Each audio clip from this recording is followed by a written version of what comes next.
We're talking about strategic planning, and we started off asking the questions: what is strategic planning? Why do we do strategic planning? And how do we get started? And we looked at the SWOT analysis, and we've also talked about addressing the brutal facts within your company. The next step in strategic planning, and very important step, is to gain clarity on what is referred to as your company's strategic intent. Strategic intent. And there are three components to strategic intent. First of all, your core values. Second is your mission or purpose. And third is your company's vision.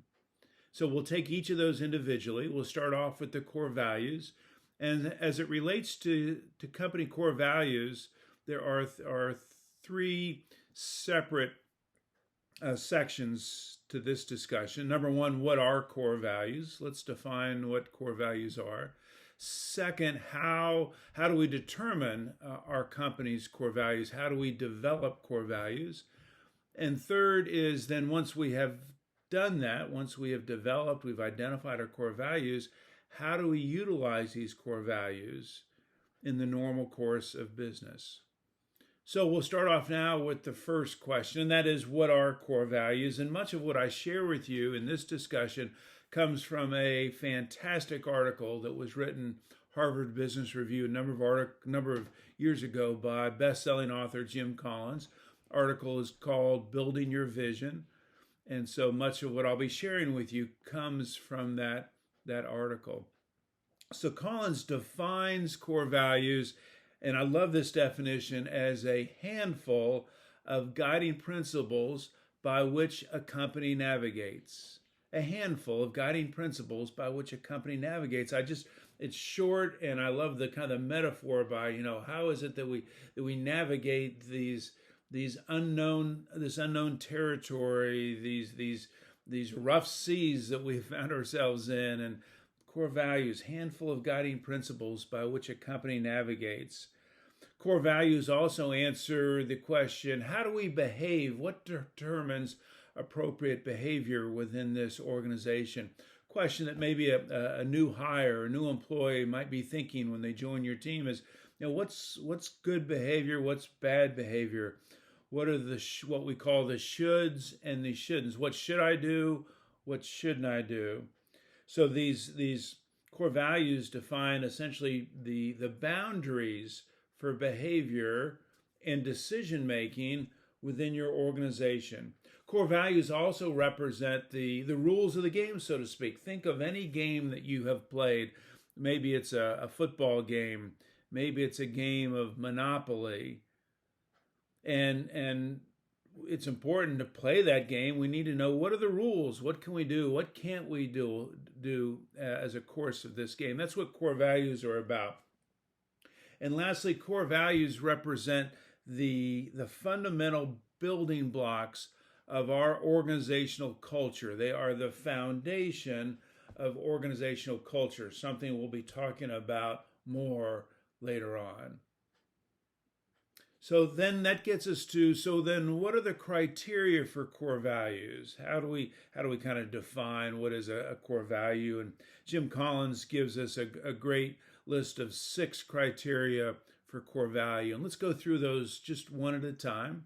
Number 1, he says our core values should be timeless, meaning we don't come up with core values for 2023 or even 2024.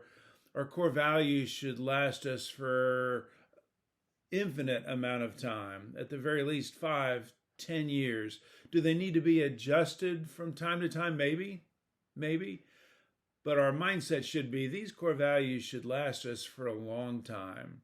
Second criteria for core values is that there's no external justification of our core values, meaning no one outside of the company needs to approve of or sign off on our core values.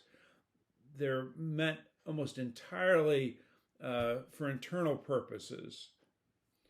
Third criteria for core values is that they should have intrinsic value. Intrinsic meaning they should be powerful, inspiring, motivational, to anyone inside of our company.